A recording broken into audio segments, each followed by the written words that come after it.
chicken is like juicy.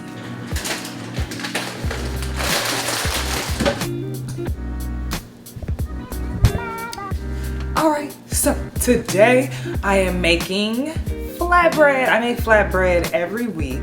It is my bread, it is my carb. I'm a carb girl. But I make a flatbread. I use oat flour and coconut flour as my base. I love these two mixed together. This is one of those things that, like, before I found out I had food allergies, I was eating bread all the time. I would always eat sandwiches. I would eat toast every morning. So I haven't made bread yet, but I'm going to one day. But in the meantime, flatbread is my base.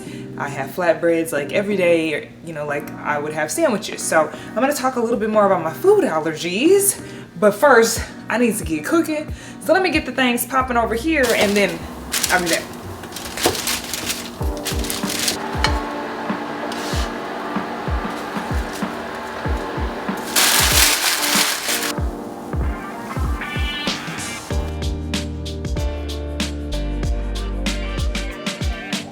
My food allergies came out of nowhere for me. Like, I had never had food allergies before. Nobody I really know in my family has food allergies, so I didn't even think about that in the beginning, like when I first was getting them. So after I started my recovery journey, you know, my body was learning to digest again because I had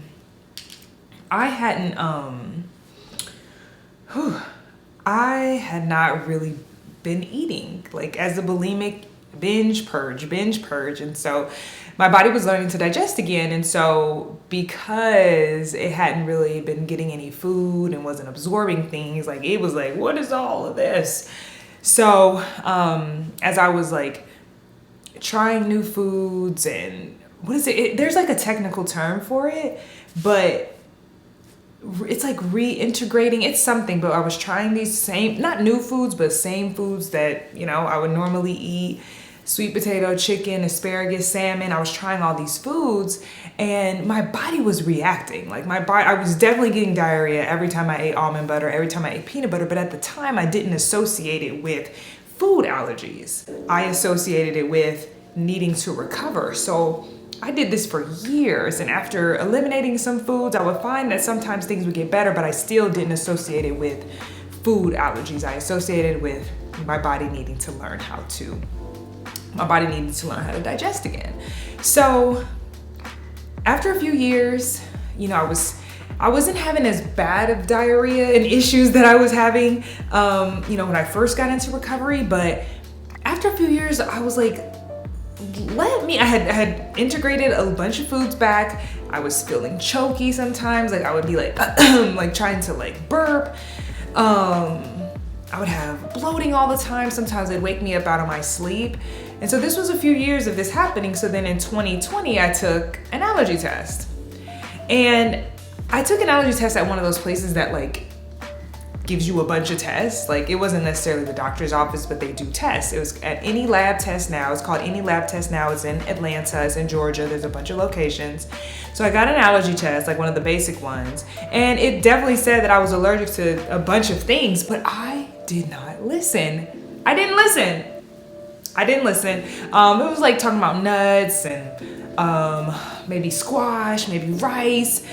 It was a bunch of things that I was still eating, but it's just so unfortunate because at the time, you know, I didn't have the information that I needed in order to, like, I mean, I guess I had the information, but I wasn't like, okay, let me listen. Hello. No, it's okay. I'm just gonna keep going. Sydney's here. So. Okay. So anyway, I didn't listen to the allergy test in 2020, kept eating foods that I was allergic to, kept having issues.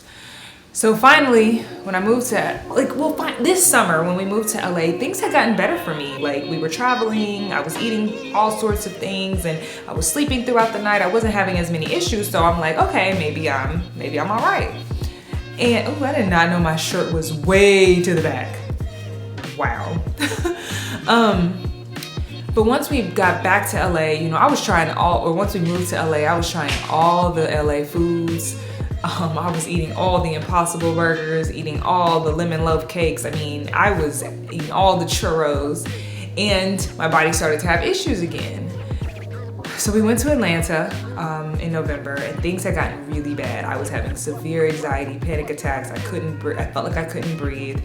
And I took another allergy test, and it turns out that like I was now allergic to many more things that I wasn't allergic to even a few years ago. And so this time I decided to listen. So in December, I eliminated so many foods. I'll put my allergy test on the screen. So you'll see there's things like corn, which is in everything. Sydney gonna make an entrance, y'all. I was trying my best. She gonna make an entrance. I was trying my best. So the things that are on my allergy test that I was allergic to were corn, which is like corn is one of those ingredients, like secret ingredient that's in everything. I mean, obviously it's in cornstarch, it's in baking powder, it's in so many different things that was in the processed food I was eating. So corn was out, soy, peas, rice, shrimp, peppers, there was some other stuff. There's some other stuff on that side. Well, you saw it, but there was so many, and so many of these ingredients are the bases of so many other foods and so many other things that I was eating. I had to get rid of Impossible Burgers, had to get rid of the mayonnaise I was eating because it had peas in it and soy in it, and I had to get rid of the butter that I was eating because it had peas in it. I was eating a gluten-free flour, and I had to get rid of it because it had rice flour in it, right? There were so many things that I had to eliminate. And at first it was really hard because I was very focused on the things that I couldn't eat. It was depressing, actually. I almost didn't go to Nakia's birthday dinner because I just felt so overwhelmed and embarrassed that like all I could eat at Nobu was like a little piece of chicken and avocado. But you know, I went.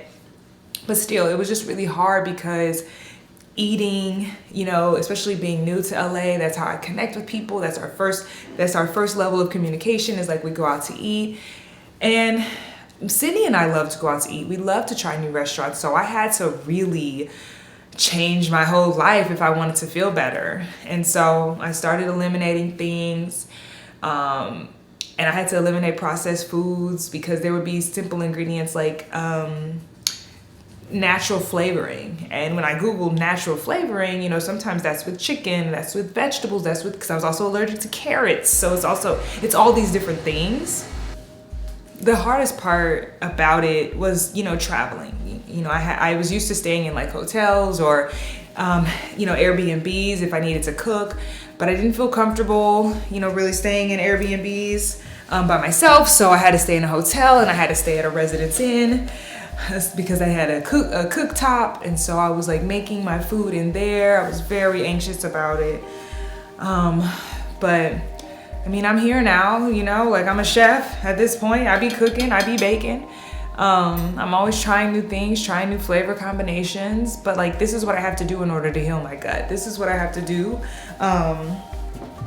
Sorry, I'm like so focused on this. This is what I have to do to feel better. This is what I have to do to so that I can actually one day eat all these foods again, because I truly believe that one day I will be able to eat all these foods again. I really do believe it. You know, with the supplements I'm taking, everything, which I'll do in another video, I will be able to eat these foods again. But I want to encourage you, you know, if you're having gut challenges and, you know, and you want answers, like rule food allergies out. Go take a food allergy test. If you're in Atlanta, go to Any Lab Test Now and see, you know, if that might be the issue, because I found the foods that I eliminated, you know, I've been feeling better. I'm about 4 months in from removing all of the foods that I'm allergic to, and I'm honestly feeling better than ever. There's multiple reasons for that, but that's one of them. I'll be back soon with more about this crazy healing journey.